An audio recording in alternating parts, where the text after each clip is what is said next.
Assalamualaikum warahmatullahi wabarakatuh. Puji beserta syukur marilah kita panjatkan kepada Allah yang telah memberikan beribu-ribu nikmat. Tidak lupa salawat dan salam tercurahkan kepada Nabi Muhammad SAW, keluarganya beserta sahabat. Semoga kita semua mendapatkan syafaatnya dan mendapatkan petunjuk hingga hari kiamat nanti. Alhamdulillah kita bisa dipertemukan walaupun dalam kondisi terbatas daring seperti ini.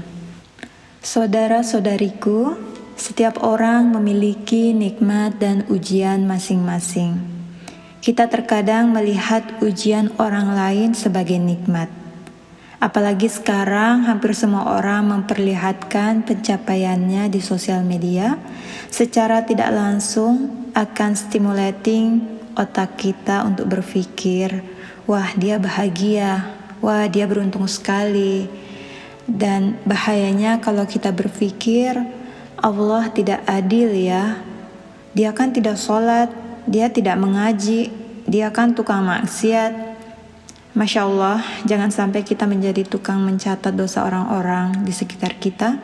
Biarkan malaikat yang menjalankan tugasnya, tugas kita membersihkan hati. Saudara-saudariku, izinkan saya sampaikan dan ingatkan, khususnya saya mengingatkan diri sendiri, surat Al-Qasas ayat 60.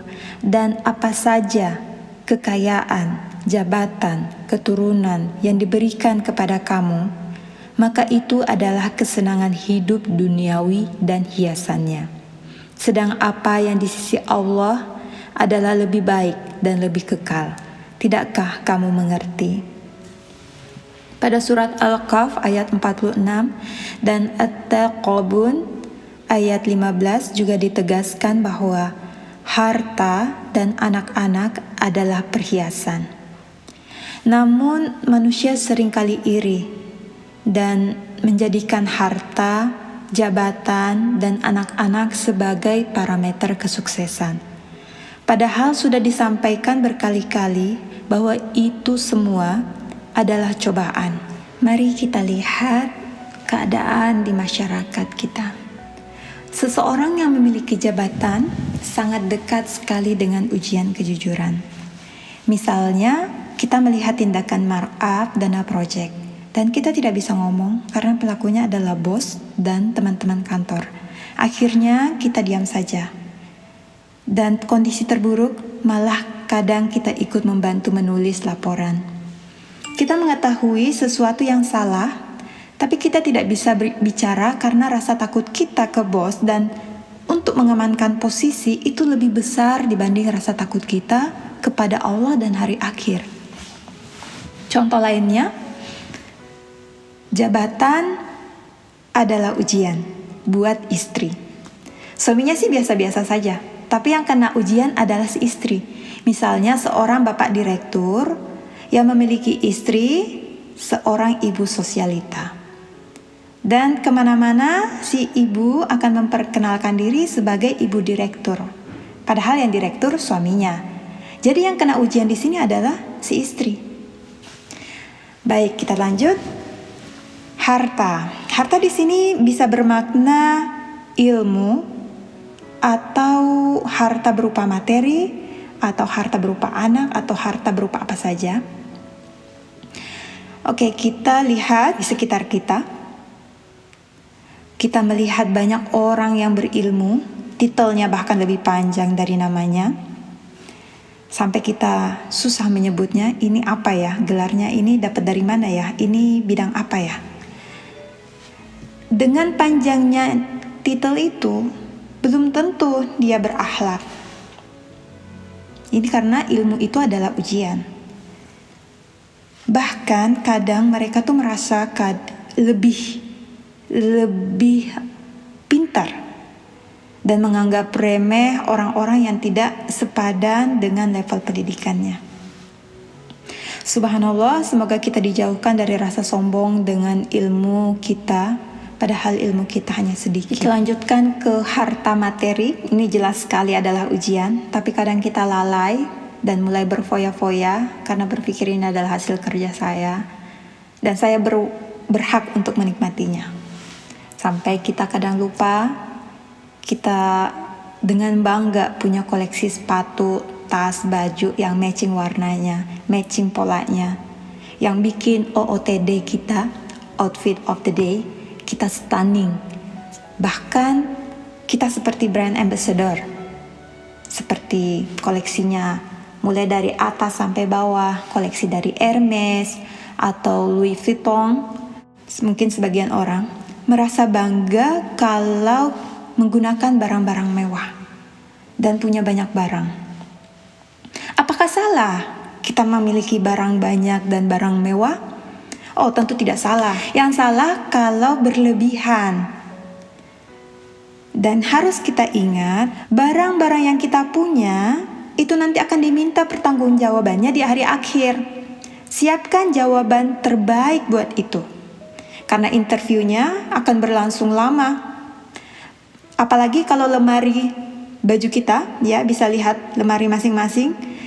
Besinya itu sampai bengkok karena berat dari koleksi pakaiannya.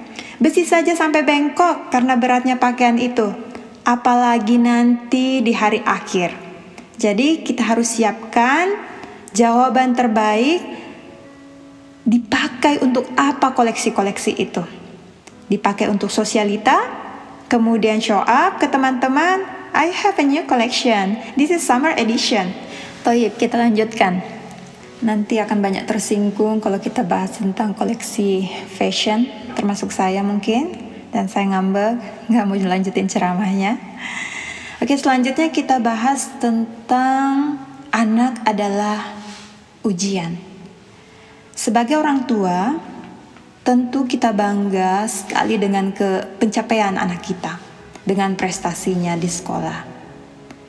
Dan kita mulai membangga-banggakan anak kita ke orang-orang di sekitar. Padahal tugas utama kita itu adalah memberikan pendidikan informal dan formal. Memberikan pendidikan agama kepada anak kita. Betapa menyedihkannya di hari akhir nanti, anak yang seharusnya menjadi penolong malah yang menjerumuskan kita masuk ke dalam neraka. Misalnya ketika orang tua dengan senyum sumringah, dengan rasa bahagia menuju surga, mulai melangkah, tiba-tiba ada suara protes di belakang. Ya Allah, saat saya kecil orang tua saya sibuk bekerja sehingga tidak memberikan saya contoh bagaimana sholat. Ketika saya besar, orang tua saya sholat sendiri, ngaji sendiri, gak ngajak-ngajak. Saya tidak rela ya Allah bila mereka masuk surga dan saya masuk neraka karena kelalaian mereka. Astagfirullah, astagfirullah, astagfirullah. Semoga kita dijauhkan dari kelalaian mendidik anak titipan Allah.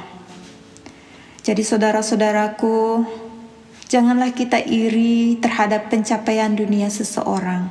Karena bisa jadi itu adalah ujian yang berupa nikmat. Rasulullah bersabda, tidak boleh iri kecuali dalam dua hal. Yang pertama, seseorang yang Allah beri Al-Quran dan ia membacanya siang dan malam. Lalu ia berkata, kalaulah aku yang diberi kepandaian seperti itu, niscaya kulakukan sepertinya. Yang kedua, seseorang yang Allah beri harta dan ia membelanjakannya di jalan Allah. Kalaulah aku diberi harta seperti Syahrini, tentulah aku punya Rino Barak gitu misalnya ya. Tentulah saya akan beramal, akan punya rumah tahfiz, saya akan bla bla bla. Jadi ketika doa kita tidak terkabul, kita harus berprasangka baik ke Allah. Allah tidak langsung mengabulkan doa-doa kita. Allah bisa saja menyimpan semua amalan-amalan kita itu untuk hari akhir. Jadi jangan berprasangka buruk, Allah nggak sayang padahal saya sudah sholat, udah jungkir balik sholatnya, tapi kenapa doanya nggak kabul? Padahal si fulan biasa-biasa aja. Bisa saja si fulan ini semua amalan-amalan baiknya dikembalikan langsung ke Allah di dunia. Jadi saat di hari akhir sudah tidak ada lagi. Jadi ibarat kita merantau, kita menggunakan semua harta yang kita dapatkan di tanah rantau, tidak ada tabungan. Ya sama seperti di dunia ini. Allah kembalikan semuanya di dunia, dan saat di akhirat kita menjadi orang yang merugi. Nauzubillah min dzalik. Semoga apa yang sedikit ini bisa bermanfaat buat kita semua, terutama buat saya. Amin ya rabbal alamin. Assalamualaikum warahmatullahi wabarakatuh.